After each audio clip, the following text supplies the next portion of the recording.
Hello and welcome everyone to another episode of Girls That Game, our monthly podcast where we talk about the games we love playing, our streaming experience, and everything in between. I'm AlteredCalyx. With me is featuringFlewt, and by our powers combined, we are Girls That Game. Now that we got out of the way, Flewt, what have you been up to? I've been playing lots of Rogue Trader. Yes. Of course. And lots of Palworld. What have you been up to? Palworld. Okay.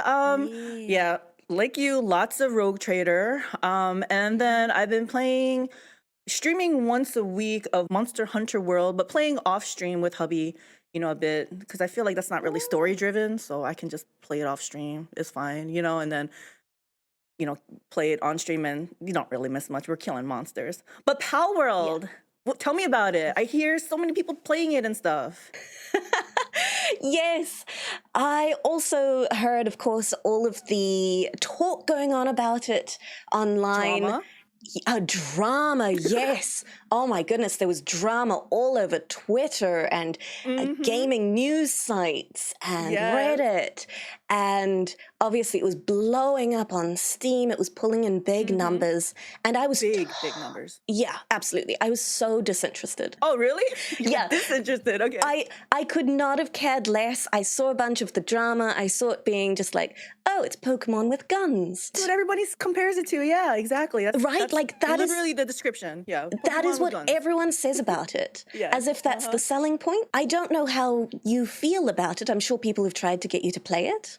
I was disinterested and am still disinterested, but I love it. I love to hear about it because I know there was drama, so now I want to know more about it, but I didn't really take the time to look it up or to install it or anything. So you can tell me the deets on this and everyone else. Yeah. So what's it about and stuff? The reason I did end up playing it was that my partner was talked into buying it by his friends who wanted to play with him. And I was like, okay. I was like, yeah, that's fine. It's a survival early access gimmick game. I'm not interested. You go ahead and play. And so he got it. He was really excited. He started playing. And I looked over his shoulder. I was like, oh, it's cute. I like that there's character customization. It's not super deep, but it's cute. It's nice. I came and looked over his shoulder a little bit later, and he's like, look, I've got my little cat helper. And there's a little pink cat running around and helping him build stuff and then looking all happy when it was done and then running off to find another thing to do. And I was like, is it like a Palico in Monster Hunter? On Monster Hunter World? Yeah, look, it was honestly a lot like a Palico. Okay. Do you know Meowth from Pokemon? No, I don't. Oh, okay. But there's a Meowth. Is it a chef? Because there's the Meowth chef in Monster Hunter World. No. I was wondering if there's any tie-in. Okay, never mind. Right. Not quite, but it is that same bipedal little cat kind of vibe, pink. And I was like, that's actually really cute. And I kind of kept watching over Hemi's shoulder, and I was like, okay, it's cute. I'm kind of invested, but I'm not going to buy it. I wouldn't enjoy playing it. And I went off. I was doing something else, and I think I went and had a nap. And about 3 hours later, I came back like, you were supposed to wake me up. And he goes, huh? What time is it? And he had just been totally engrossed. And he's like, look at all these new things I've got. Little house and beds for my pals, not Pokemon. And I think he'd just got a saddle for his little wolf pal. And I was like, that's real cute. Yes. That kind of looks like fun, actually. And he was like, do you want to play it with me? I'd really like to play it. I was like, no. I'm not buying a survival game in early access. I was really adamant about this. Yes. Okay. And finally he's like, look, I really want to play it with you. I'll buy it for you. I was like, oh, okay. Okay, then. Fine. And I got so addicted because there's something about the very survival light way that Palworld approaches it, where you can customize all your difficulty settings, how tedious or complicated you want things to be. It's got a little bit of Breath of the Wild kind of stamina management and climbing and gliding. It's got a little bit of, you know, the Pokemon got a catch 'em all element. But then instead of only battling your Pokemon to death, you bring your pals out to run around either next to you or to put in your little base so that they start picking up the jobs that they're suited to. So each little pal that you collect is suited to a particular job. Maybe it's helping with crafting. Maybe it's watering your gardens. Maybe it's harvesting all the fruits so that everyone can eat. Maybe it's fueling your furnace. Is it just one pal to help you for each one, and they just like maybe speed it up, get you different types of food, or? Yeah, in a way, you're quite onto it with the speeding things up. There's a few things that only pals can do, such as fueling the furnace to make you iron and ingots. Gotcha. Metal stuff, so your fire pals can come in and fuel that. But otherwise, pals will usually have a variety of skills and tasks they can do around the base, and they'll kind of run around and sometimes not prioritize the things you'd rather they prioritized. So that's later on, and when it's closer to release time. Exactly. So there's a lot of jank, but there's also a lot of just very relaxing, addictive fun in that I felt like I was on a little adventure with my cute little pets, and we were building a little life for ourselves. How fun. Would you say this game is more fun as co-op, or have you tried it solo versus co-op, or? I think it was really nice as co-op. I'd like to try it solo as well. But Hemi was very focused on like the progression and make sure we have enough weapons and our armor is all up to date. Whereas I was just like, da-da-da, I like that, pal, so I'm going to go breed up a really good one. You guys got both aspects covered then, like the weapons and armor, and making sure like all the pals and the base and all the growing and harvesting or whatever is going to be all set. You guys got a good framework there. Exactly. It complemented, we complemented each other really well. It didn't need a huge amount of brain power. It was fun to come home at the end of the day and spend time in the game. Yeah, I just had so much fun. We got all the way up to level 50 and I went, okay, we've kind of experienced everything. We've caught all the big bosses. Yes, there's still a little bit we could do, like chasing legendary gear and armor. But at that point, I was done. I was like, I've had a great time. And I'm really, really looking forward to whatever they continue to do with the game. Awesome. Do you know if there is an ETA on that? No idea. I've kind of stayed out of the discourse of Palworld just because it was so much drama. There was so much drama about that, for sure. And once I started enjoying it, I was like, I don't want to be involved. Don't ruin it for me. Exactly. So I haven't looked too deeply into it, but I have heard that the devs are hiring. They seem very keen to keep adding to it and making it better. So that's really neat. And this is all off stream then, because I don't think I saw you streaming. Yeah, right? This was all off stream. We've been very focused on Rogue Trader on screen. On screen, yeah, same. On screen, yeah, on screen, same. I think so, yeah, because you're on the screen. Yeah, exactly. Yeah. But Calyx, I'm so excited to hear about your experience with Monster Hunter World.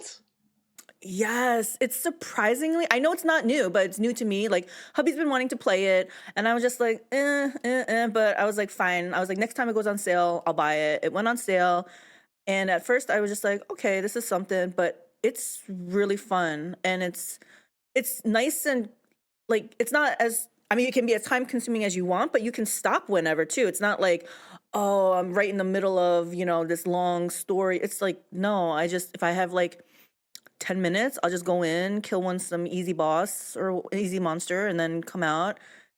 Because if I'm like, oh, I want to upgrade to this, okay, I need this electrode or whatever, okay, I need to kill this monster, do it. It's like, it's just, I don't know. It's really fun for me because I like collecting and I just like to do all that stuff. And hubby loves it because he gets to try out all different weapons, and he's always trying to progress and be better. And we're just having a blast. He's trying out all the weapons. I'm getting into Ooh. my comfort zone with the dual blades. I'm just like, I'm gonna not maybe master, but do well enough with that one before moving on to the.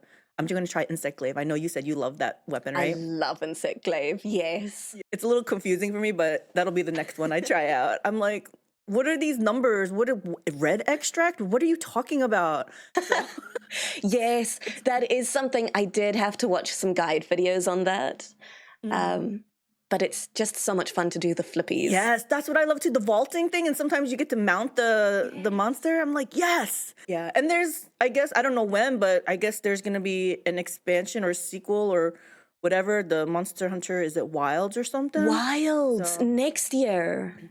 Is it next year? Okay, someone was like, yes, are you gonna play the next one? I'm like, I didn't even know, but probably. I have to say, did you play it with a controller? I can't remember if I asked you that. Yeah, I played with mouse and keyboard. How are you finding those the controls? Because you're also mouse and keyboard, right? Yeah, I'm a mouse and keyboard girl. I don't want to learn like controller. I'm just like too many buttons. But it was really awkward. They had me like doing like the default settings. It was like such awkward key combinations. I'm like, this is not right. I'm like twisting my fingers to like get some of these combos out. I'm like, so I had to like rebind like majority of my keys, and now it feels better. Like I'm not like contorting my fingers to reach a certain key or something like that. But Nice. I do feel like it would be best played with a controller. And hubby first started with mouse and keyboard, but then he didn't like it. He switched over to the controller, and he's been having a blast. So I'm pretty sure it was originally meant to be played with a controller, because there's no way some of those keybinds felt natural to me. The only problem with hubby playing controller and me mouse and keyboard, he's like, how do you do like the flinch shot? And I'm just like, well, you do this. And he's like, but I'm on a controller, not on a keyboard. I'm like, I can't help you then, Yes, you can't swap knowledge bases because you're just on completely different systems. And it's gotten to the point he's asked me about the flinch shot like at least 10 times. And even last night, he's like, what do you mean flinch shot? I was like, are we really having this conversation again?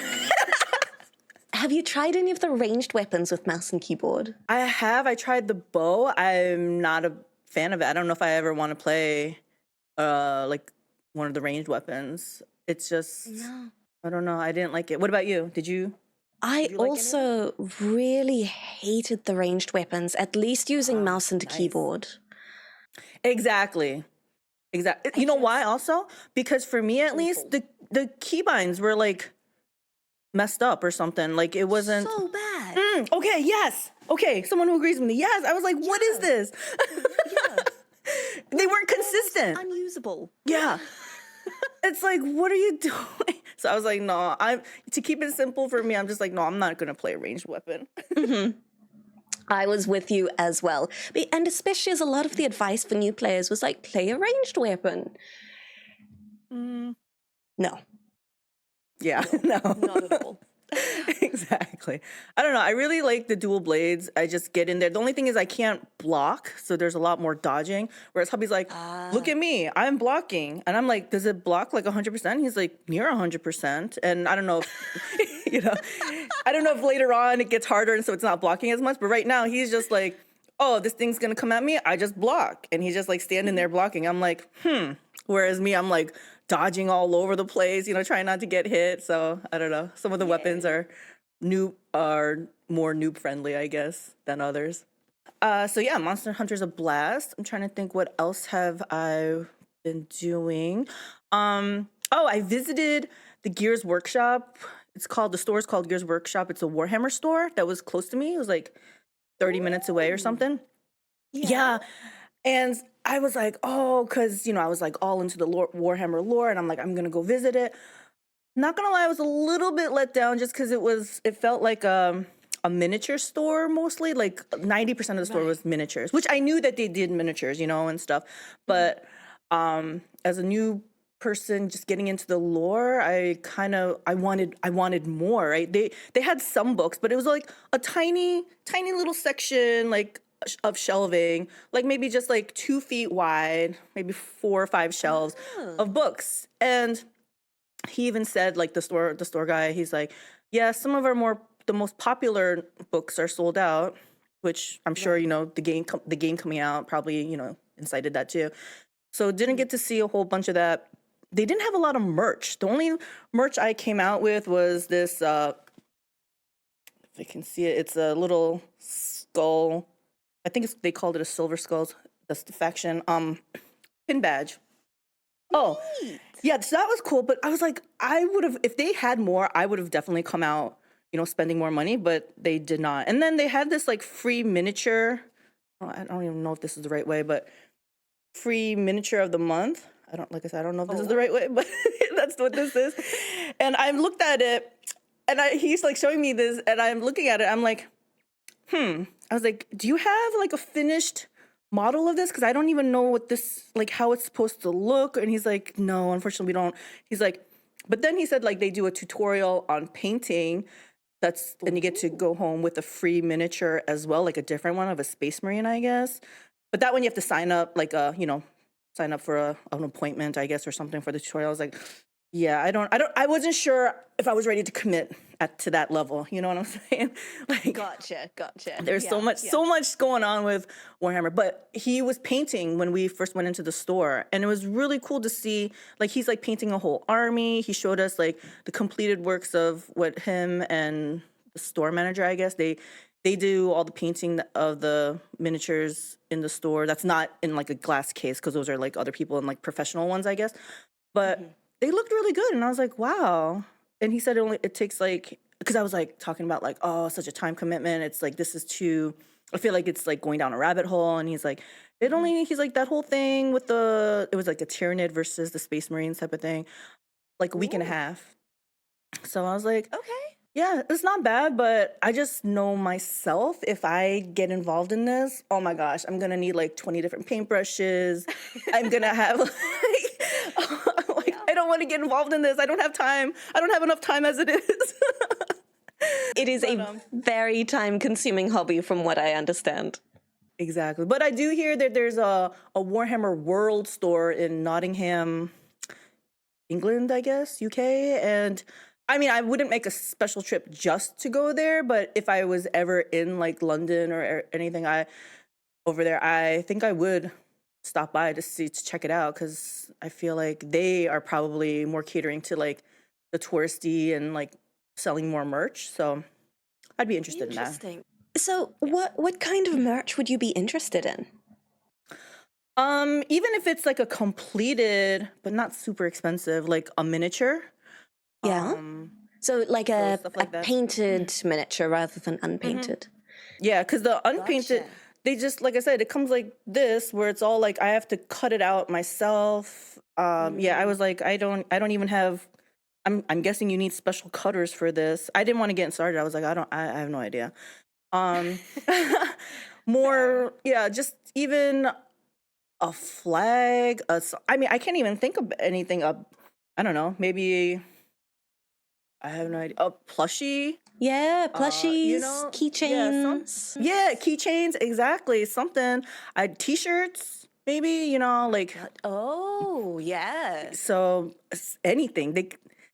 They could have did anything, but like I said, they were only selling some, and this pin was part of like it's like a mystery thing. It was like in a plastic thing, and you don't know what you're getting. So I guess they want you to collect them all type of thing. They had this option for $40K. Then they had like for, I think they called it Age of Sigmar, I guess the fantasy based one.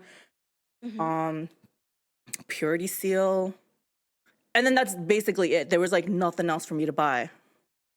I was like, okay. And those miniatures are not cheap. Like someone else came in, he picked up like 2 small little boxes, and we heard, because it's open area, but he paid like $120 something for 2 of those things. I was like, okay. So yeah, it was a little bit pricey. I was like, that's another reason why I'm not getting into the painting so far. Wow. Yeah, I knew it was an expensive hobby, but damn. Yeah, exactly. That's not including like the paints and stuff. So yeah. But it was fun. I'm glad I went. Like I said, I definitely love the lore a lot, that I would have bought more merch, but next time if I ever visit a different store or something like that. Gotcha. But I imagine of Rogue Trader. Okay. Yes. We're getting to the good stuff now, right? Speaking of Rogue Trader, absolutely. We've just had a big update come out for it. major update. They said the first major update, over 1,800 changes. It was like, insane. yeah, it was seriously insane. I was reading the whole thing, and I mean, let's be honest, I probably skimmed over a lot of it, but it was so many changes. One of the cool things, though, because we were talking about it last episode, that there was so much reading and stuff, that there's like more voiceover content. Like Theodora has a voice now. Yes. Unfortunately, I can't hear it because I'm in Act 5 now, but next playthrough, absolutely. Oh my goodness, it's so needed. So much of the main story path is unvoiced, and I feel like that's quite unusual considering Alcat's previous games usually had a lot of the main story at least semi-voiced. I feel like they must have known that too, right? Because I'm sure they didn't just think of, oh, let's put in a voice actor for Theodora at the last second, right? I'm pretty sure this must have been in the works. It just probably wasn't finished by the time the game released or something. And considering the lengthy changes, like the bug fixes and added content, let's be honest, the game was not really finished when it released. No. Say it. No. What were some of the key points that stood out to you with the update?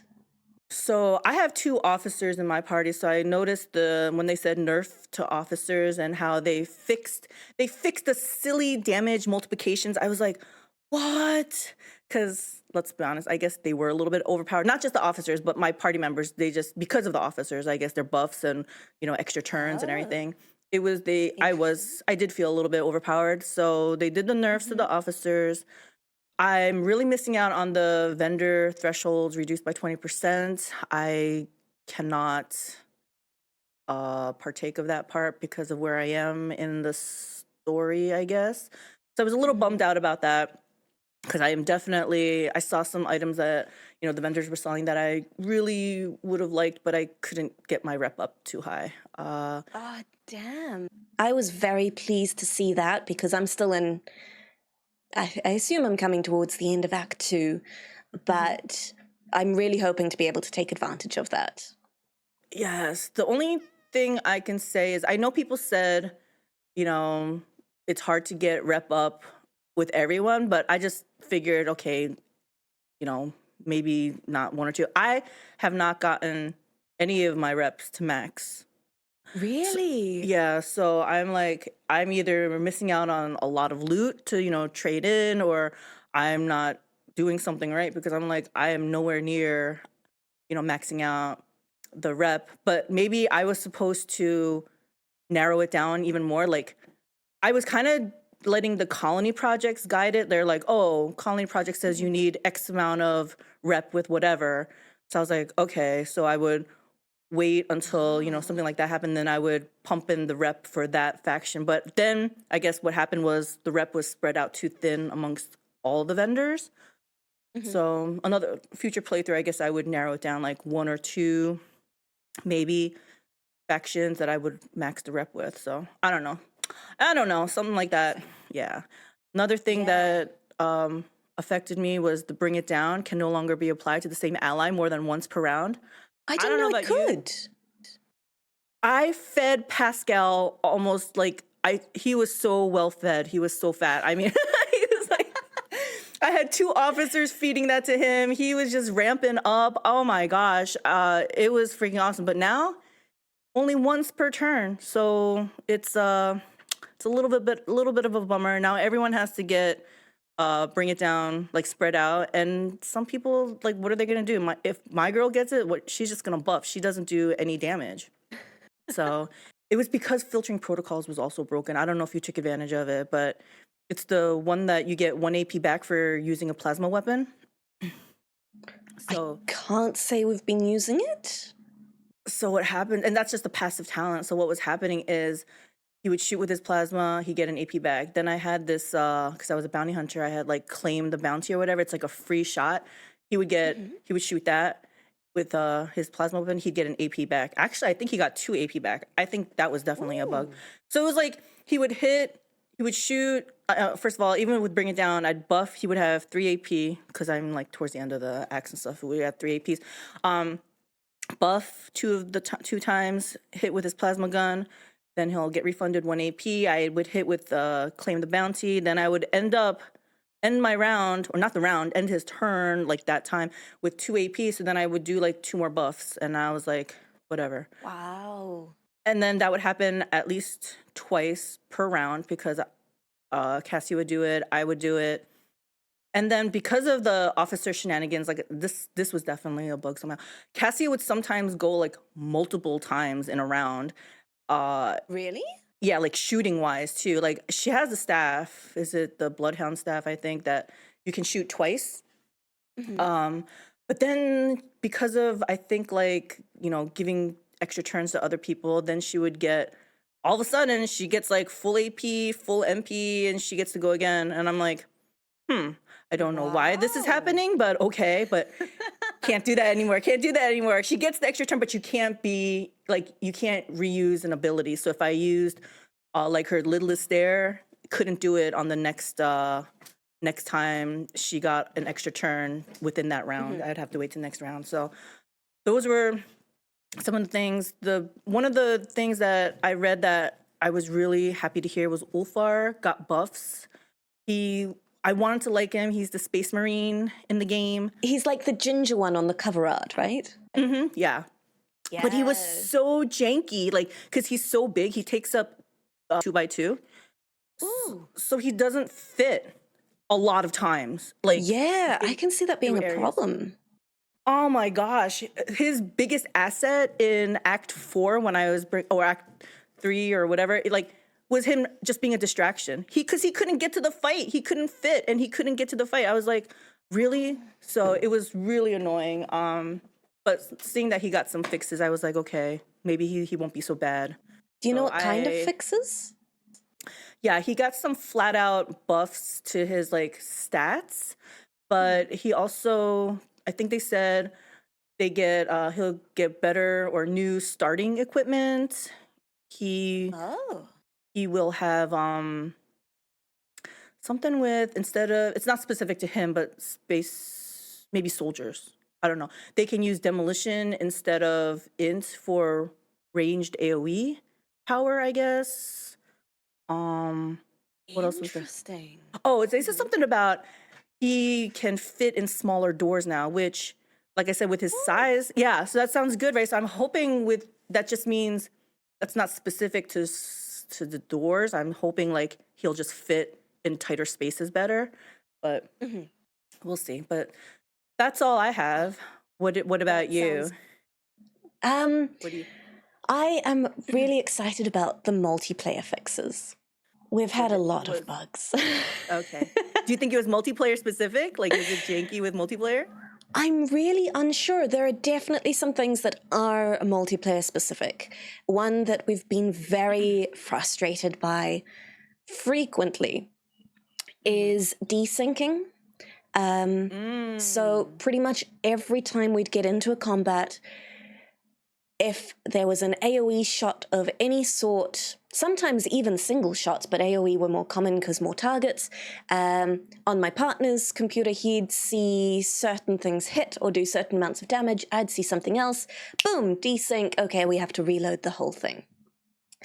And that is especially annoying because on top of that, in multiplayer, the load screens take so much longer. And I don't know what the game is doing. I don't know if it's like loading my game and then transferring it to my partner. So his loads as well. And then they anyway, it does 2 load screens essentially. And they take ages. We literally sit there for about a minute just chatting to chat during them. Wow. So supposedly this fix, addresses that stuff, so yeah, hopefully that gets worked on, but just not having the desync happen and having to then reload from that is a big benefit. And I hope it works out for you. Oh, I really hope so. I didn't read through the patch notes too carefully because they did say there were spoilers in there and I'm still trying to avoid them. Yes. But I'm hoping there was a fix for Idara in terms of we started to have her trigger Perils of the Warp quite frequently. which at first we didn't understand, and then we went, oh, right, okay, unsanctioned psycho, she's got a higher psi rating now. I think we worked it out to there was about a 40-ish% chance on every ability that she would trigger Perils of the Warp. Okay, annoying, got it, that's fine. Yeah. But every time she triggered Perils of the Warp and it did damage to us, it was doing damage multiple times, which apparently wasn't supposed to happen. It's just like duplicated damage? Yeah, exactly. Oh. So we're pretty sure that was bugged. We're hoping that'll get fixed. Is she the only psyker in your group? No, Hemi's a psyker also, right? Hemi is a psyker. Oh, I wanted to ask you about this. So our team has had to undergo some changes because Edera was just getting too problematic. So our team is now... We kicked out Abelard and replaced him with Jai because I love Jai. She's my bae. Okay. And we kicked out Edera and replaced her with Yurliet. So what's your team looking like now? And you're almost Act 5, end of Act 5? Yeah, I just started Act 5 yesterday, basically. Let's see. I know, I feel like I'm heading down the home stretch here. So my team is pretty much the same because I hate change, but yeah, so it's me. It's me, Cassia, Pascal, Henrix, Abelard, and then, wait, that's 5. Who am I missing? Is it... Oh, and then it's either Argenta or Ulfar. That's the flex spot. Whoever needs their quest done, that's pretty much the spot. It's usually Argenta. In Act 3, it was Yurliet, and my God, she's a beast. So she's so strong. Yeah, so good call on picking her up. I don't know, it was just because I was set in my ways, but Act 3 changed things up, and so I had her, and she does so much damage. I was like, whoa. I was like, okay, Argenta, step aside. We got someone else here. You know, it's like, yes. She makes me feel really inadequate because my main rogue trader is a sniper. She's a soldier sniper. And then we picked up Yurliet, and right around that time I'd been feeling like my damage was really dropping off. And we picked up Yurliet, and she just does so much more. And I'm like, well, what am I supposed to do now? That's right.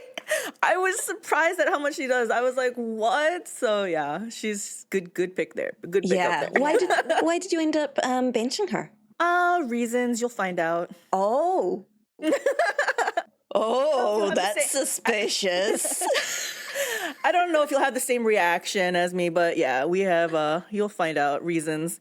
Interesting. Gotcha. Okay.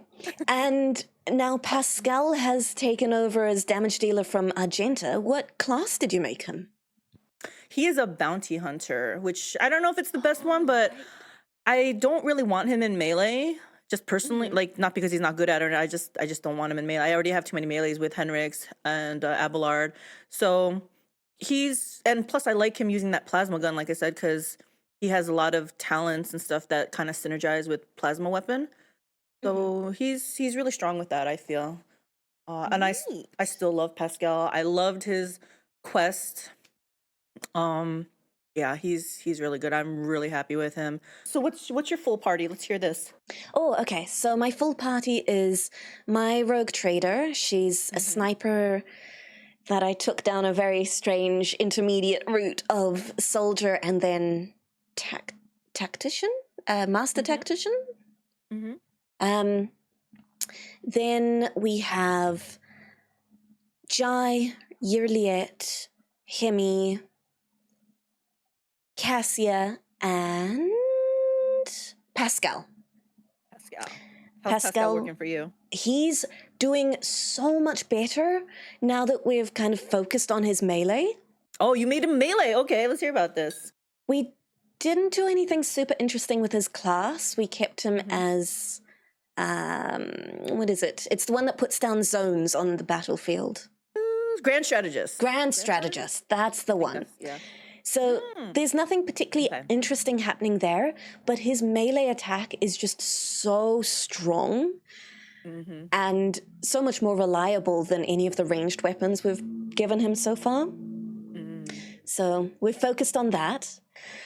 I have to say, I was so pleasantly surprised by Assassin, because when I was reading the descriptions of the abilities, you know, looking at the archetype from the outside in, it sounded like it was going to be a massive hassle. You had to like use an AP to mark an opening on the enemy. Or no, I think that's what I read it as.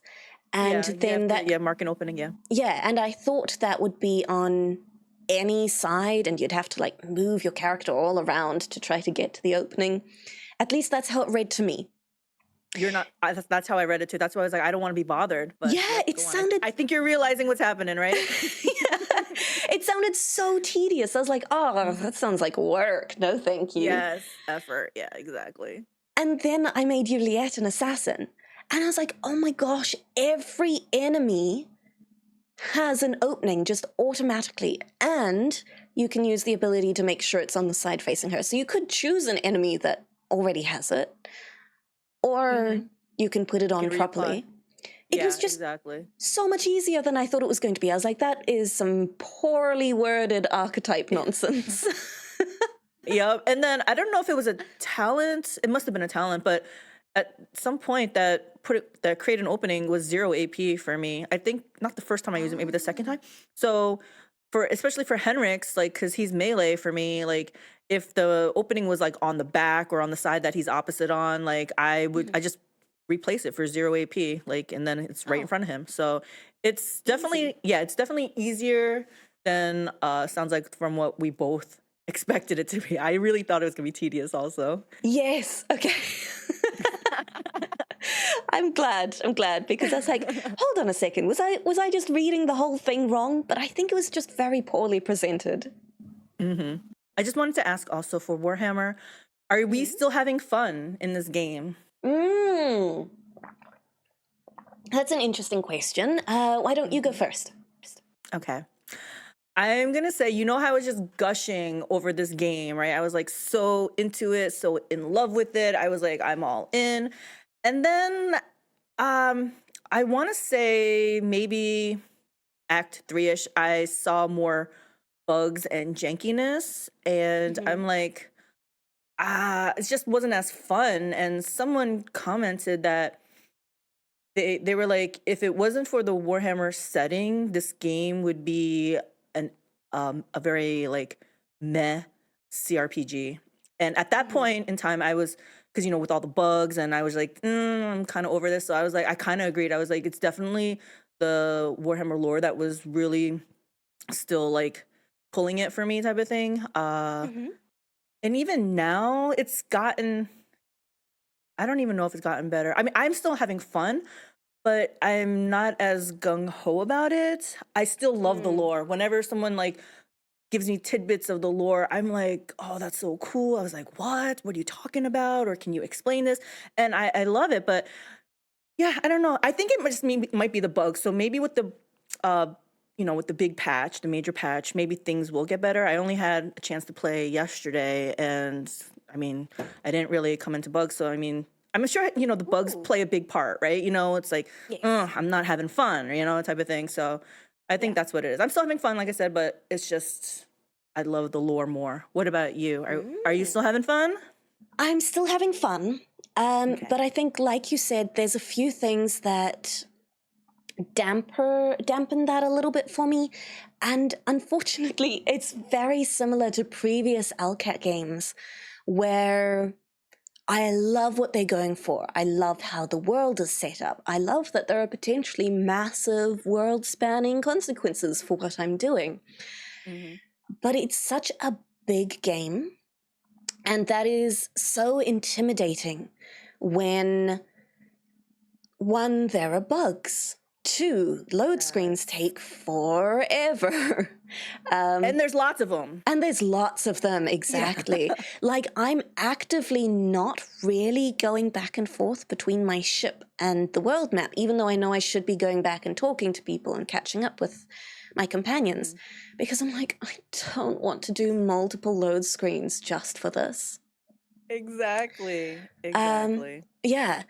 And the lack of voice acting, I know I harp on about it. I know it's very specific to me, but I find No, myself, it's not. yeah, I find myself so much more immersed when there's voice acting. And when, 100%. yeah, and when there's like long periods of time without voice acting, I kind of find myself taken out of it quite a bit. Because then you're just So, reading words, right? It's like, yes. Yeah, exactly. As nice as those words are and as pretty as a picture as it paints, it's like I've got this huge world map to explore. I have to do all these load screens. You got things to do. You're busy. There's things to do, and I'm not making particularly quick progress. So I'm having a lot of fun, but it's really intimidating. And honestly, seeing this major patch come out with stuff that I'm like, oh my God, yeah, thank goodness. For some reason, instead of that making me want to play, it makes me want to stop playing and go, Interesting. more of like 3 more of those patches, please. And then I'll come back. Yes, yes, yes. 100%. I even said, I was asking, like, I was really excited about the patch, but then when I read through the whole entire thing, like I said, skimmed it or whatever, but I was like, this is so much. I'm like, it makes me truly determine. I'm like, maybe I should be a patient gamer. Like, this game was clearly not a finished product. I'm having fun, but it's clearly not a finished product. Why did I pay full price for something that was clearly not finished? And I'm just like, if I would have waited until now and started it, I probably wouldn't be as jaded about it. You know what I'm saying? So, Yeah, I can totally see where you're coming from there. I do have to say, talking about like the tedium, not tedium, but all the bugs and stuff. And it's not necessarily a bug, but the leveling. And I know you mentioned that Ko mentioned in his review the leveling was, not so good. And I'm definitely feeling it now, especially, the more levels you get, because now I'm like 40 something. And it's like, I was considering respecing Henrik's, but I was like, hell no. I was like, that's a lot of, points to put in. I'm like, I don't really feel like going through all that. It's like, it's such a weird experience because I'm like, I hear the you leveled up, sound. I'm like, yes, but then I'm like, oh, I have to level up. It's like, Yeah. I don't want to deal with it. Yeah, I have to agree now. Last time I was like, oh, I don't mind so much. I went through, I favorited the ones I wanted. But especially with the advanced archetypes, and the more levels you get, the more you kind of have to go back through and be like, what was I doing? Which exact talents did this character have? And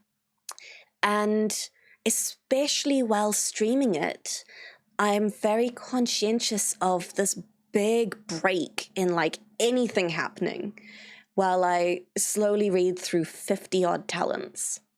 Exactly. So there's like, big just silent gaps that I try not to be silent, as I'm reading everything, but it's like, it just bogs me down too. I'm like, I don't want to do this. So I'm so happy when I level up and there's only one choice. Like, I don't have to make a choice. I'm like, when it's like, okay, choose an ability, and I'm like, oh, I've got 3 to choose from. Awesome. Yeah. Or like the levels where, you get an extra AP. Yes. I zero thought process involved there. I don't even have a choice. It's like, yeah, I do feel that for sure. And I'm not sure how to make it better. Maybe more of like this talent leads into this talent leads into this talent. And once you've started that tree, it just continues or something like that. maybe there's just too many levels. You know how like Baldur's Gate, there was only like 12 levels? This game has way too many levels. So if there was just fewer levels, I wouldn't feel like, oh, I got a level. So I don't know. Maybe some of these talents should just be baked in also. But I'm not the game dev. But yeah, I'm just like, I just know that the leveling process wasn't as fun as I wanted it to be. In the beginning, I thought it was cool, but now I'm just like, there's too many. There's too much. It's too much. Yeah, I can definitely see that, especially when you like suddenly have a character that needs their personal quest that isn't usually on your team, and you go, oh, I've got 20 levels to do for them. Yes. Oof. Do you really have to go on your quest? Yes, I'm facing that with Heinrichs at the moment, and I'm like, oh, I should do this off stream, I think. Hubby actually just that was like he's like just Ulfar had a quest, so he's like, nah, he can go do it on his own if he wants to. I'm not taking him. So he's just like, and sometimes he's going around like without, it's like his character's level. He's like, he's like, I'm just going around unleveled. He's like, I don't even care at this point. So he's kind of checked out of the game right now. It's like, I can see that happening. Yeah, again, it's so big. And while it is compelling with that size and the amount of tedium there is, it can get a little off-putting. Definitely. I must say, your comment of too many levels I find really interesting, because I've been loving leveling up more frequently. Oh, really? Okay. Yeah. Now, obviously, I'm still in Act 2. We've just hit level 20, 21-ish. Mm-hmm. So maybe I'll feel the same way once I'm level 40. Maybe there's a nice mid-ground to be had. But I'm so used to CRPGs only having between, let's go with Baldur's Gate's 12 to 20. Mm-hmm. And you're usually fighting for every level. I'm like, oh, we leveled up just recently and we're nearly leveling up again. Yay!